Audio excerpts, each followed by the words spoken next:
Welcome back to the deep dive. So we've covered Apollo 11, the giant leap, Apollo 12, proving the pinpoint landing, and then Apollo 13, the successful failure that nearly ended everything. It really cast a long shadow. By early 1971, NASA was facing, well, unprecedented scrutiny. Public confidence, political support, even internal technical belief, it all felt shaky. Absolutely. The pressure cooker was on high.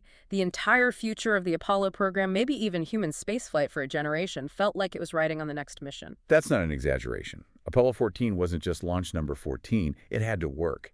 It was NASA's critical return to flight. They had to prove the command and service module was safe after the explosion on 13. And they had to actually do the science mission that 13 never got to attempt, get back on track. So the theme really is redemption. For NASA, definitely. But maybe even more so for the man commanding the mission. Ah, yes. That adds a whole other layer to the story. Let's introduce the crew for Apollo 14, launching January 1971. We have Commander Alan B. Shepard, Jr. A name synonymous with the very start of American spaceflight. And lunar module pilot Edgar D. Mitchell. He'd be down on the surface with Shepard. Right. And command module pilot Stuart Roosa, keeping the Kitty Hawk orbiting above. And their target, the one Apollo 13 couldn't reach. The Fra Mauro Highlands, a really compelling geological site. Scientists were eager, really eager, to get samples from there. Why Fra Mauro specifically? What was the thinking? Well, the theory was that the Fra Mauro Formation is basically made up of ejecta material thrown out from the colossal impact that formed the Mare Imbrium Basin, one of the giant seas on the moon. So potentially very deep, very old lunar crust material, stuff we couldn't get anywhere else. Exactly. Samples of the moon's primordial past. So landing there successfully wasn't just a technical goal. It was key to the entire scientific roadmap for the later Apollo missions. Failure here would have been, well, devastating for the science side. Okay, let's dive into the commander first, Alan Shepard. His presence on this mission is quite a story in itself. It absolutely is. People might remember the Gulf shot later, but his journey to even be on Apollo 14 is incredible.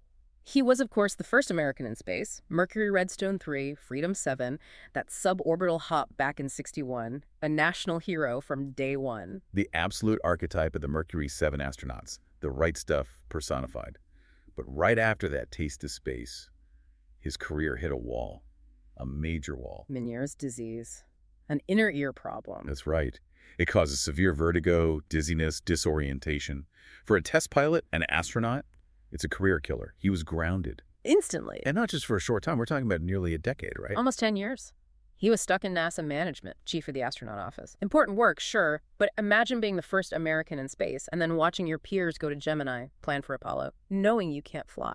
The sheer willpower it must have taken to spend 10 years while the moon race is happening, fighting to get back your flight status. He never gave up. He pursued every possible treatment, and eventually there was this experimental, quite risky surgery. What did it involve? Essentially, they inserted a tiny shunt, a small tube, to drain excess fluid from his inner ear, relieving the pressure that caused the vertigo. It was pioneering stuff at the time. And it worked. It worked. In 1970, after rigorous medical checks, he was officially restored to flight status. And almost immediately, Deke Slayton, who assigned the crews, gave him command of Apollo 14. Wow. So this mission wasn't just NASA's comeback, it was the culmination of Shepard's personal, decade-long fight to reach the moon. Absolutely. It was his only chance. He was the oldest astronaut to fly an Apollo, I believe. He knew this was it. And you see that drive reflected in the mission prep. We look at the source documents, the crew training summaries, the detailed geology training logs, the incredibly dense flight plans and procedures. The level of detail is immense. They left nothing to chance, especially not after 13. The training was relentless, and for Shepard as commander, mastering the lunar landing itself was paramount. Which brings us to that infamous training vehicle. Yeah? The LLTV. The Lunar Landing Training Vehicle, or the Flying Bedstead, as the astronauts sometimes called it.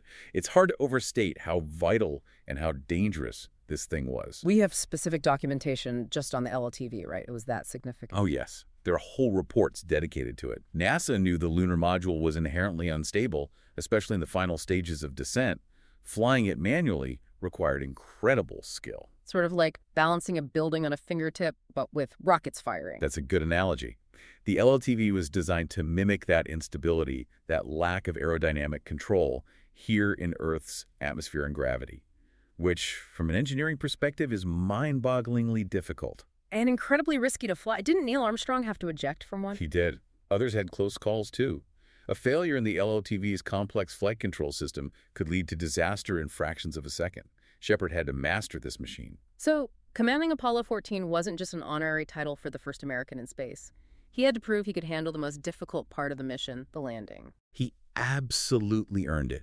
He mastered the LLTV, passed all the simulations, went through the geology training. He demonstrated he had the skill, the nerve, and the focus required for this incredibly high-pressure mission.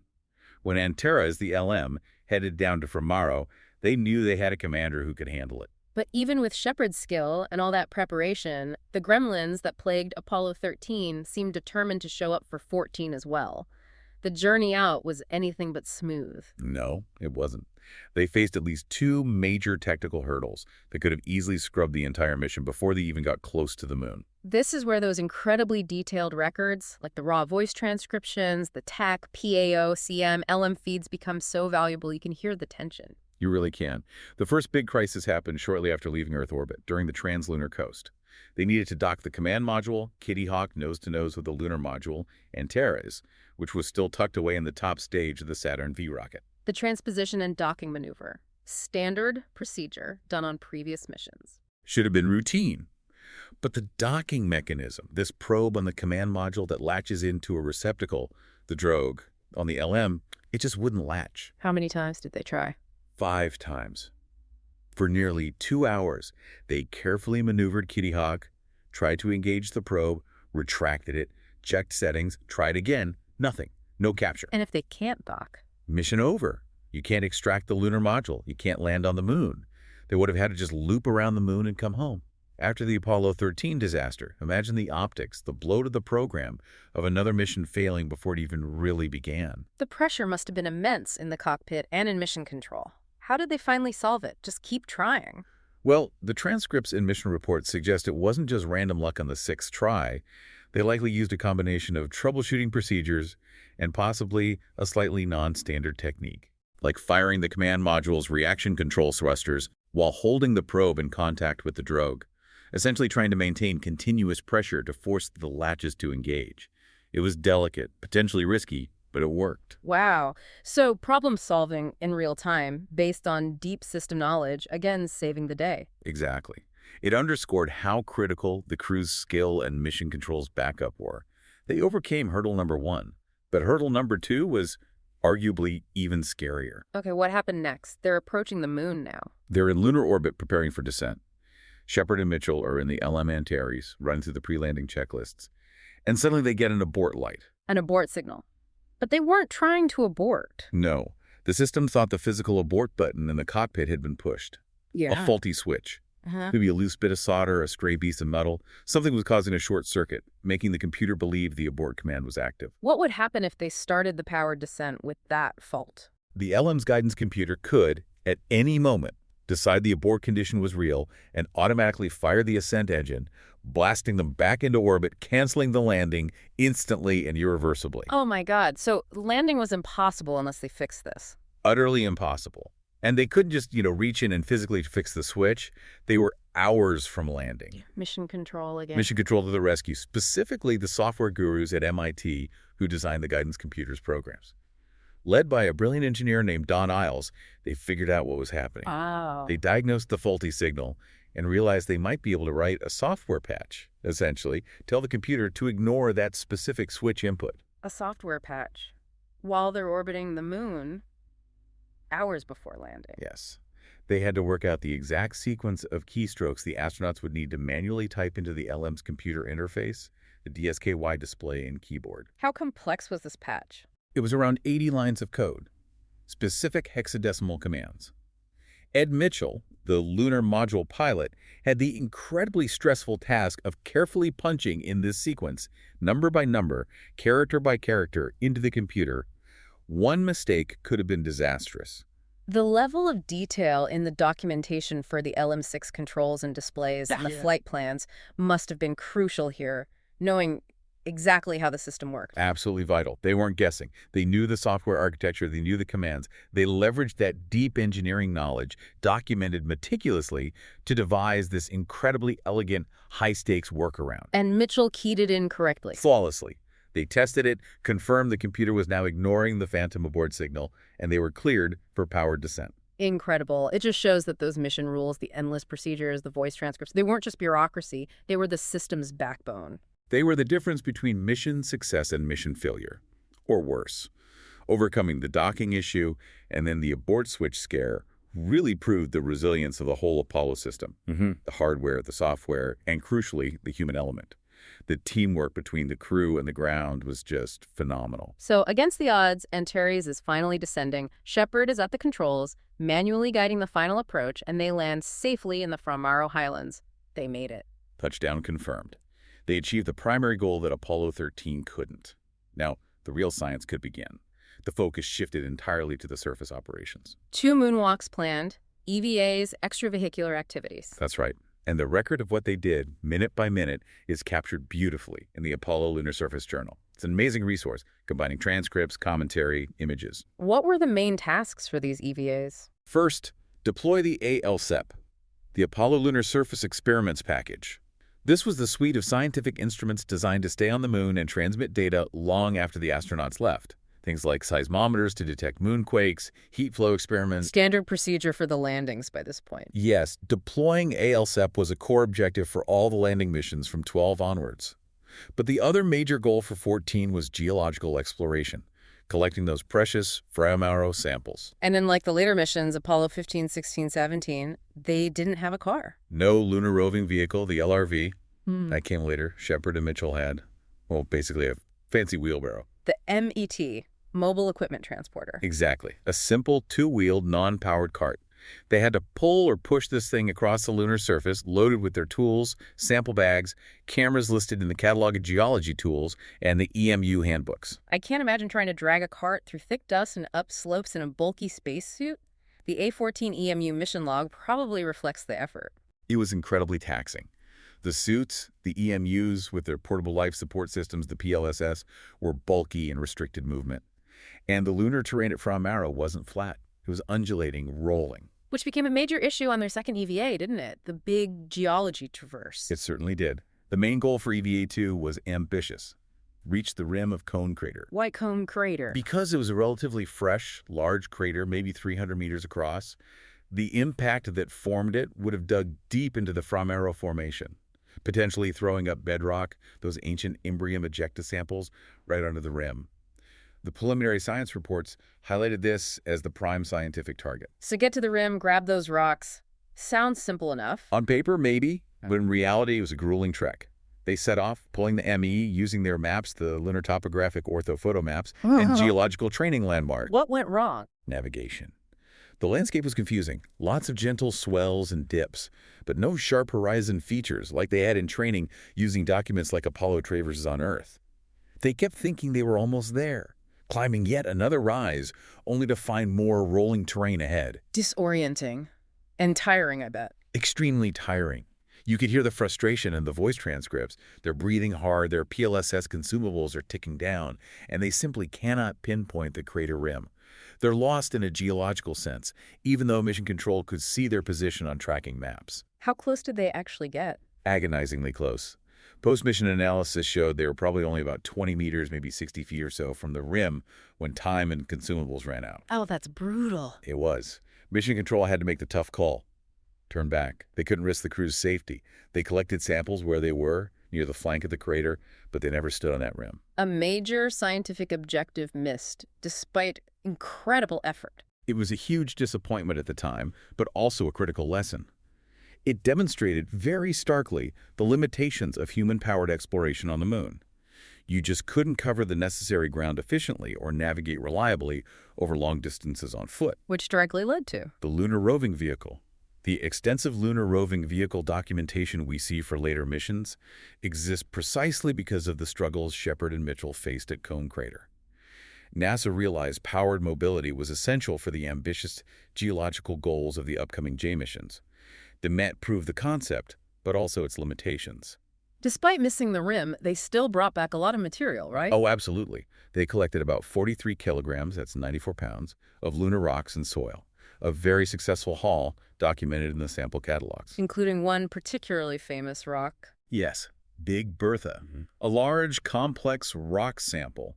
A breccia, meaning it's composed of fragments of older rocks cemented together. For a long time, parts of Big Bertha were considered among the oldest lunar materials returned by Apollo, potentially even containing a fragment of an Earth meteorite. It really validated the scientific value of landing at Fremaro. So, scientifically productive, despite the cone crater frustration. But Apollo 14 is often remembered for something a little less scientific. Ah, yes, the end of the second EVA. Shepard had a surprise up his spacesuit sleeve. After all that hard work, the near disasters, the exhausting trek, a moment of pure, unadulterated fun. Pretty much. He revealed he'd smuggled aboard the head of a 6-iron golf club. He attached it to the handle of a geology sampling tool. A contingency sample collector, I think. Making a makeshift golf club on the moon. Exactly. And then, with the world watching via the TV camera, he took a few swings, shanked the first one, but connected with the second. The image is just iconic. The bulky white suit, the gray landscape, and this astronaut playing golf. It was pure genius from a PR perspective. Shepard claimed the second ball went miles and miles and miles, which, given the low gravity and lack of air resistance, sounded plausible, though maybe a slight exaggeration. It became one of the defining, most human moments of the entire Apollo program. A perfect symbol of his personal triumph, too. The man who couldn't fly for a decade, now golfing on the moon. It really was. A wonderful, lighthearted coda to the surface mission. But while Shepard and Mitchell were down there, Stuart Russo was having a very different experience upstairs. Orbiting alone in the command module Kitty Hawk, a lonely job. Very solitary. Ah. But absolutely critical. He was their ride home. He had to keep the CSM healthy, perform scientific observations from orbit, and be ready for that crucial rendezvous when Antares launched back off the moon. And his mission wasn't just technical, right? He had some unusual passengers. He did indeed. A canister filled with hundreds of tree seeds. Douglas fir, loblolly pine, sycamore, redwood, sweet gum. The moon trees? Those are the ones. It was a joint project with the U.S. Forest Service. They wanted to see if the journey to the moon, the weightlessness, the radiation exposure would affect the seed's ability to germinate back on Earth. So while Russo was managing the spacecraft, he was also carrying this little orbiting arboretum. Essentially, yes. After the mission, the seeds were germinated, and hundreds of moon tree saplings were planted all across the United States and even around the world. Many are still thriving today, a living link to the Apollo program. It's a fascinating side story. And Russo's technical tasks were demanding too, weren't they? Especially navigation. Absolutely. He had to make regular, precise navigational sightings using instruments like the AOT, the Alignment Optical Telescope. It was essentially a space sextant. Using stars to fix their position. Exactly. He'd take sightings on stars to update the spacecraft's guidance computer, especially crucial when they were on the far side of the moon, out of contact with Earth via the Apollo Unified S-band system. He had to ensure Kitty Hawk was in precisely the right orbit for Antares to find it after lunar liftoff. So while Shepard and Mitchell got the moonwalks, Russo had this intense, demanding solo flight path to manage perfectly. Correct. His role was just as vital. And then there was one more, let's say, unofficial human experiment happening on Apollo 14. Unauthorized. On an Apollo mission. Well, conducted privately by Ed Mitchell during the quiet periods, especially on the coast back to Earth. He was interested in extrasensory perception, ESP. Seriously, ESP? Yes. He had arranged with some friends on Earth to try and transmit sequences of Zener card symbols. Yeah. You know, circle, square, star, cross, wavy lines, using only his thoughts. Did it work? The results were ambiguous, statistically inconclusive, let's say. But Mitchell remained convinced of the potential for consciousness to operate outside the normal physical constraints. It's a curious footnote, completely separate from the official scientific results and preliminary science reports. It just adds another layer of humanity, doesn't it? Even in this hyper-technical, rigorously planned environment, you have golf, tree seeds, and ESP experiments. It shows they were still human beings up there, with their own interests, quirks, and moments of inspiration, alongside the immense pressure and operational demands. So bringing it all together, what's the lasting legacy of Apollo 14? It feels pivotal. It absolutely was. Its most immediate and crucial legacy was restoring confidence.